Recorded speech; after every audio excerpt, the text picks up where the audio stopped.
Hola! My name is Pedro Boyd and I am the creator of Beyond the Lines, a video comic that was supposed to run for 40 episodes, but I ended up only producing 6 of them. There were many things I got wrong in experimenting and creating those 6 episodes that I think have taught me a lot for any video comic project I may attempt in the future.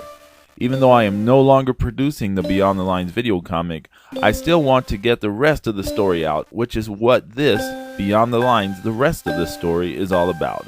In brief synopsis and with small doodles from a notebook, I will tell the rest of the story, so sit back and enjoy.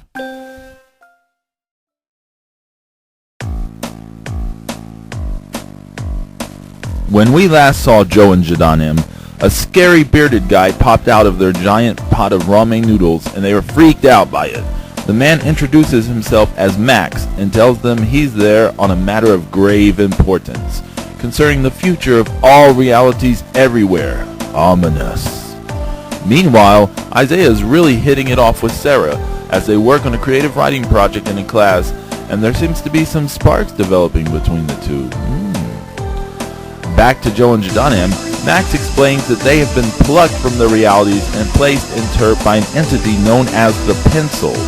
Max explains that every time someone makes up a story in whatever creative outlet they choose, it becomes an alternate universe somewhere.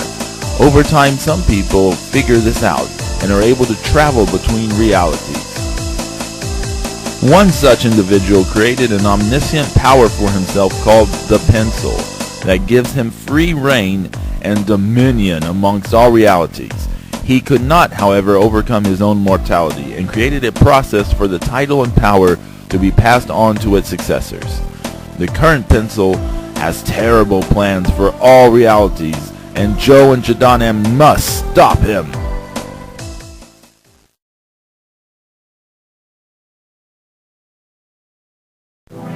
Obviously, Joe and Jadanim are stunned at what they're being told, and more than a little worried about how and why they may be involved in all of this. Max tells them it is because of the prophecy of the 4. There will be 4 who will stand alone against the Pencil, and when all is done and one of them has taken the title of the Pencil away from him, then peace and enlightenment will spread to all realities. Joe and Jadanim are half of the 4, and the Pencil is gathering all of the 4 together in one reality so that he can end their threat to his existence. Ominous. Meanwhile, Megan and Isaiah walk back to their turf home from school and talk about their day and what they've learned. To Megan's chagrin, Isaiah only talks about how much fun he had hanging out with Sarah, which stirs quite a bit of jealousy and anger from Megan.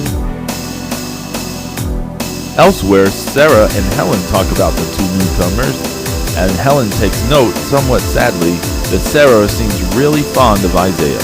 Interesting. Back to Joe and Jadanim, Max emphasizes how important it is that they find the other half of the prophecy of the 4 and get them ready for the dangers ahead. He informs them that they can be found at the high school and encourages them to take the bus on the next day, go to school, and find them.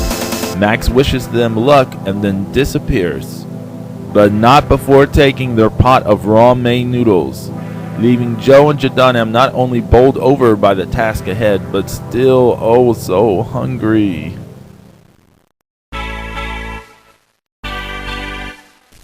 Isaiah is psyched about going to school. Megan is not so keen, but Isaiah pushes her along and out the door to start the new day. Meanwhile, we check in on Lewis and Mick hanging out before school. Mick is checking out all the girls and commenting on what he'd like to do with them. While Lewis cuts promos on Mick about how he doesn't have a chance with any of them and how Mick is a creep. Nina stops by to hang out with Lewis, and Mick tries to hit on her, which only draws derision and laughter from Nina, who goes out of her way to shoot Mick down as brutally as she can, with Lewis joining in on the put-downs towards Mick. Poor Mick. Meanwhile, Joe and Jadanim are ready for war.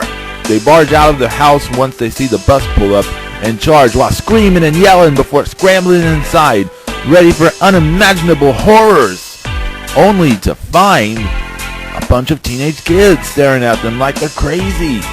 Joe and Jadanim take a seat as the teens laugh at them. Embarrassing. Sarah and Helen arrive at school and greet Isaiah and Megan. Sarah asks Isaiah if he can help her with something, and he gladly goes along with that, leaving behind a very jealous and unhappy Megan. Helen dispels the dark clouds over Megan's head as they talk and hang out together before classes begin. And then the bus stops at Terp High School. Joe and Jadaniam walk out to more derisive laughter from the teens, but they pay it no mind. They've arrived at their destination and are ready for battle.